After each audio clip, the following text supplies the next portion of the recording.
gente também pode usar redução para provar que algo é irreconhecível, tá? Vamos trabalhar com a mesma linguagem que a gente já viu, que é essa linguagem que contém máquinas que são equivalentes, né? Que reconhecem a mesma linguagem. A gente já viu que esse problema é indecidível, certo? Sendo indecidível, a gente tem aquele resultado que diz pra gente que se ele fosse decidível, tanto ele quanto o complemento seriam reconhecíveis, certo? Sendo ele indecidível, a gente já sabe que, então, ou ela mesma, a própria linguagem, ou o complemento vão ser irreconhecíveis. Isso é uma garantia que a gente tem no teorema que a gente já viu. Aqui a gente vai mostrar que, na verdade, as duas são irreconhecíveis, tá? Lembrando que como que a gente faz isso, né? A gente tem o teorema lá de se A reduz para B e eu sei que A é Turing irreconhecível, então B também vai ter que ser Turing irreconhecível, certo? E, bom, até agora a gente sabe que o complemento da linguagem de aceitação em cadeias em máquinas de Turing, essa é irreconhecível, é a única coisa que a gente realmente sabe. A gente viu um resultado que a gente sabe que tem várias, mas essa realmente é uma concreta aí que a gente sabe que é irreconhecível. Então, o negócio vai ser tentar reduzir dela, não tem outro jeito, né? Reduzir dela para o problema de equivalência e depois reduzir dela para o complemento, porque aí a gente prova que os dois são irreconhecíveis. Então, se eu quero reduzir do complemento de A para a nossa nova, né?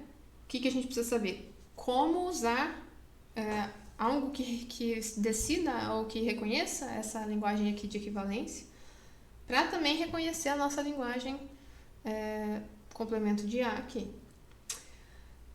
O que significa, na verdade, criar uma função f que faça transformações de entrada, mais uma transformação que me ajude a reconhecer a outra ali, né? Então, mesmo que eu esteja querendo criar só um reconhecedor, a minha função f, quando ela recebe uma entrada válida para o complemento de A, ela vai ter que devolver algo que está dentro da linguagem de equivalência ali. Em outras palavras, né, dada uma máquina qualquer e uma entrada, uma cadeia qualquer, quem devem ser as duas máquinas que eu vou gerar, aliás, de tal forma que quando a linguagem dessas duas for igual, eu sei que M não aceita, e quando a linguagem dessas duas for diferente, eu sei que M aceita a cadeia.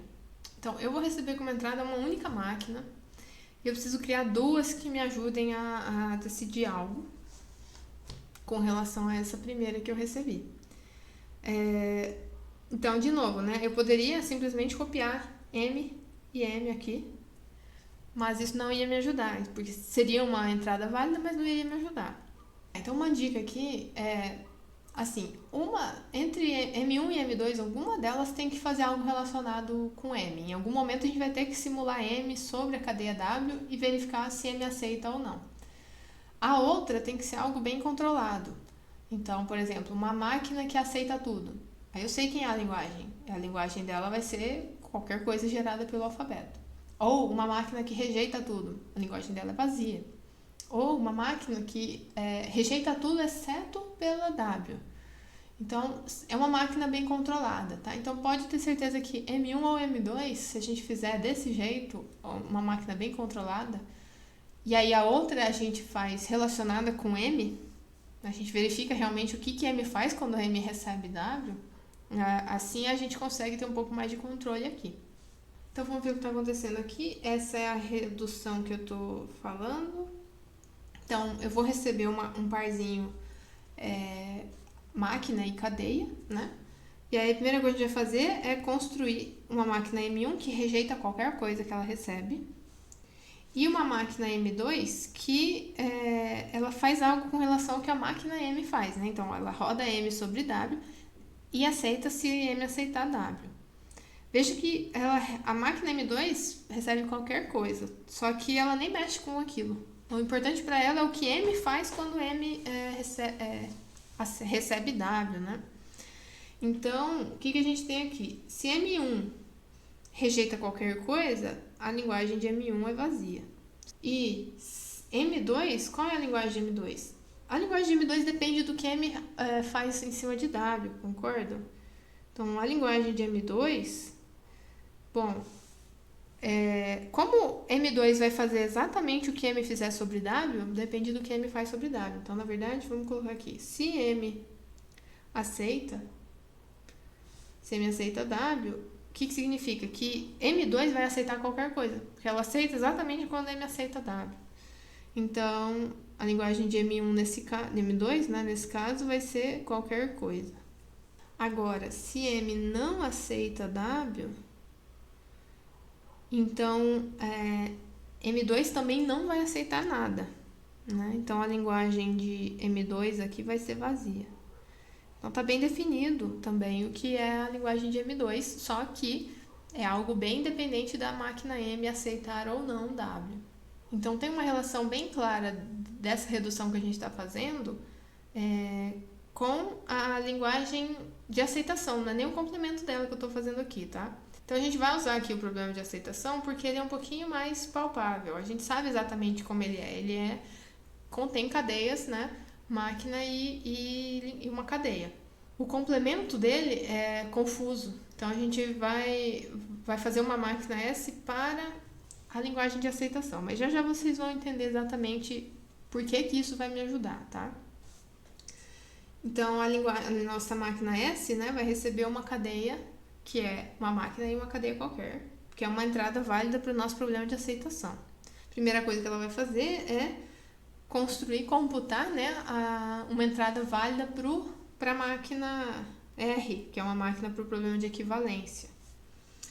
E aí, se R aceita significa que a linguagem da máquina 1 é igual à linguagem da máquina 2. É isso que a minha máquina R vai fazer, ela só sabe decidir isso. Ou reconhecer isso, né? Mas se essas duas coisas são iguais, e a gente sabe que definitivamente sempre a linguagem da máquina 1 vai ser vazio, e essas duas coisas são iguais, é porque a máquina 2 é vazio. Cadê? A máquina 2 é vazio só aqui, quando M não aceita W. Então, aqui a gente tem certeza que M não aceita W.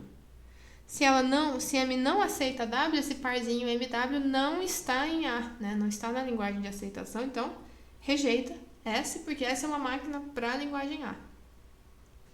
Agora, se R rejeita, porque a linguagem da máquina 1 é diferente da linguagem da máquina 2, o que significa que a linguagem da máquina 2 não é vazio, né? Então, ela só pode ser isso daqui. Então, isso significa que M aceita. Se M aceita, então ela faz parte, esse parzinho, né, MW, faz parte da linguagem A, então a gente aceita aqui. Então, note aqui que a gente está fazendo uma redução cruzada, né? Não é exatamente dessas duas linguagens que eu coloquei aqui, não. É de um complemento de uma para outra, né? Então, o que a gente está fazendo aqui? É uma redução porque aqui, essa máquina S de fato é uma máquina para o problema A de aceitação. Então, eu estou reduzindo desse problema para a negação, né, o complemento do problema de equivalência. Porque sempre que tem algo na equivalência, eu rejeito. Sempre que estiver lá, eu aceito. Né? Então, se fosse uma redução aceita, rejeita, rejeita, aí eu teria certeza que é dessa linguagem, né, entre essas duas.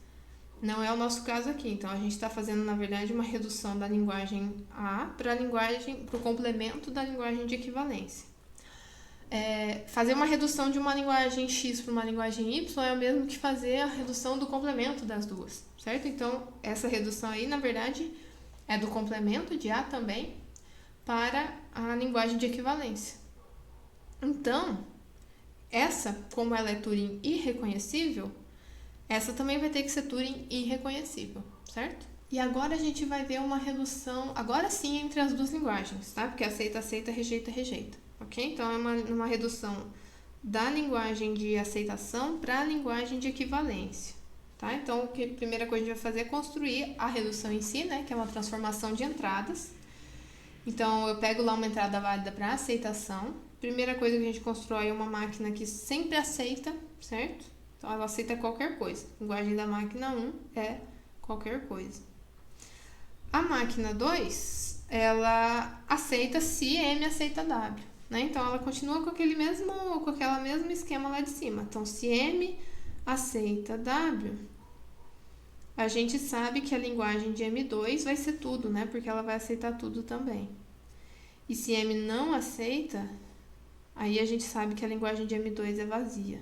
E aí a gente vai, né, mesmo esquema, criar uma máquina para o problema de aceitação, usando uma máquina R que exista aí para o problema de equivalência. Então, sobre a entrada que é válida para o problema de aceitação, eu vou, primeira coisa, construir a minha máquina M1 e M2 para poder executar em cima da máquina R, né? E aí sim, se R aceita, aceite, e se R rejeita, rejeite. Direto isso daqui. Mas o que significa R aceitar, né? Significa que a linguagem de M1 é igual à linguagem de M2. Agora, a gente sabe que a linguagem de M1 é tudo. Então, para essas duas serem iguais, a gente tem que estar nesse momento aqui, onde M aceitou W. Se M aceita, esse par faz parte da linguagem de aceitação, por isso que a gente aceitou aqui. E se R rejeita, é porque L de M1 é diferente de L de M2, o que significa, então, que a linguagem de M2 tem que ser essa, né? Tem que ser vazio, não pode ser outra coisa. Então, M não aceita.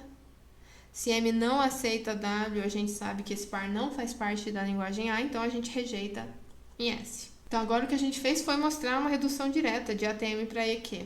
O que a gente poderia ter feito lá atrás, quando a gente mostrou que essa linguagem de equivalência aqui, ela era indecidível, certo?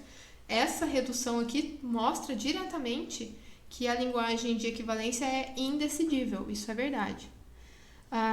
Ela também mostra uma redução do complemento, entre o complemento dessas duas. E o complemento de ATM a gente já sabe que é irreconhecível, logo o complemento de EQ também é irreconhecível, tá?